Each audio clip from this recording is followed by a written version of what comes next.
were simply limited.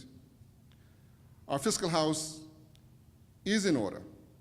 The government includes an increase in the value-added tax. Other options are options to do otherwise. Our government is firmly committed to acting now to fix the fiscal mess that we inherited on coming to office. As I stated in the budget communication, we fully appreciate the sacrifice that the substantial increase in value-added tax rate and other taxes will represent to our citizens. When that happens, the government will then be in a position to offer all Bahamians significant reductions in customs and excise duties to the tune of at least $100 million, beginning as early as next year. So this brings me to the crux of this year's budget. In developing the budget, we needed to square a number of pressures and challenges. First, we must pay off the $360 million in arrears, which we will do so responsibly over 3 years. Secondly, I said what I said for the second reason, and that is in respect to last year, the opposition hit me with the fact that the duty on aircraft parts had been reduced. Again, I was in the airline business, but again, I never touched the tariffs. In fact, I didn't know that there was a reduction in duty parts until they brought it to my attention. I had no idea. Silliness. Fast forward to this year's, that can't be right. None of us want to leave our children with a bill or the responsibility to pay for our irresponsibility.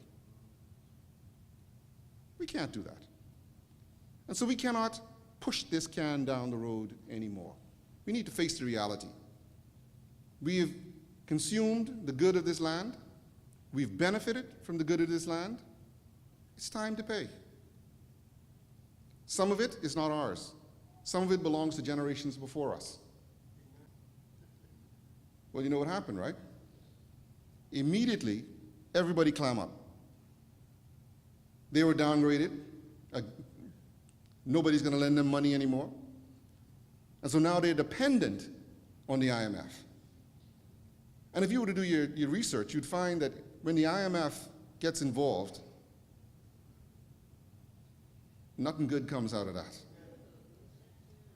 I said, I can't remember if it was in Parliament or somewhere else, but I said, you know, we're doing exactly what Hubert Ingram did back in '92. We're freeing you. We are actually empowering you. Back in '92, Ingram freed the airwaves, and we regret it every day. Yes, we all have to pay a little more. Yes, ain't no getting away from that. And those of us in the middle and upper middle and the rich class, yes, we will feel it a lot more than the poor. Oh, I don't support you, and I don't care if you don't like it. Because you can't do me nothing. I got skills. I got paper. And so while we're worrying about 12%, other people are saying, hey, boy, that sounds like me. That sounds like this, I could deal with that. I could do something. And at the end of this, I can make my own money. And you know what? The beauty of that is that not only are you empowered, but particularly for our men, who we know have a problem. I was going to say something just now, but I stopped. But I want to demonstrate a point. I had my wife go to the food store to pick up a couple of items, just to demonstrate a point. Because some people say there's nothing in this for the poor, that the poor are going to catch it on the chin in this budget with this 12%. So I had my wife go to the store and buy what is considered a couple of items out of the bread basket.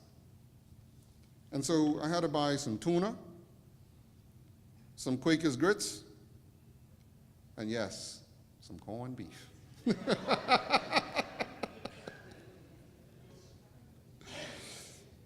The bill came to $5.52 plus 41 cents value-added tax for a total of $5.93. So the value-added tax on these items was 41 cents.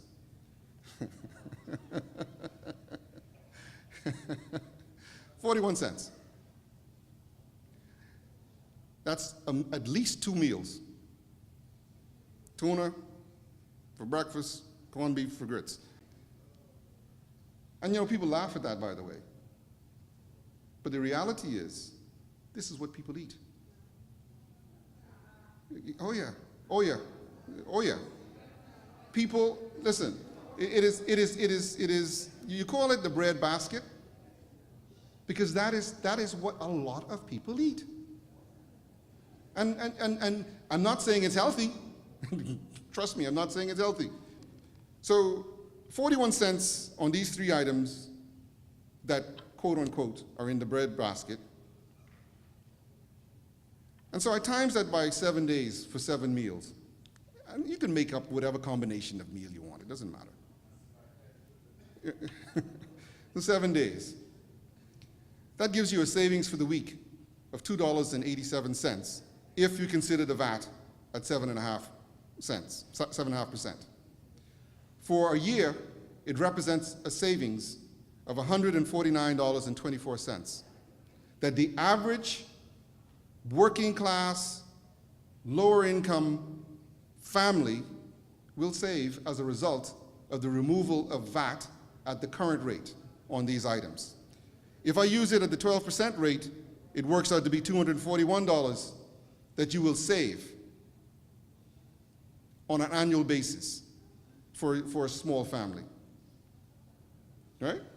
Real money in your pocket, real money. Whether you use corned beef, tuna, mackerel, sardine, whatever it is, doesn't matter. The point is that the government has taken into account that some people may be disadvantaged or stretched by the increase in the value-added tax, the most vulnerable, marginalized amongst us. And so I hear some people say, well, we need to increase the minimum wage. Well, here, this is real money in your pocket. You just got a raise. Real money that you do not have to spend, okay? So don't let anybody tell you that this budget is not for you.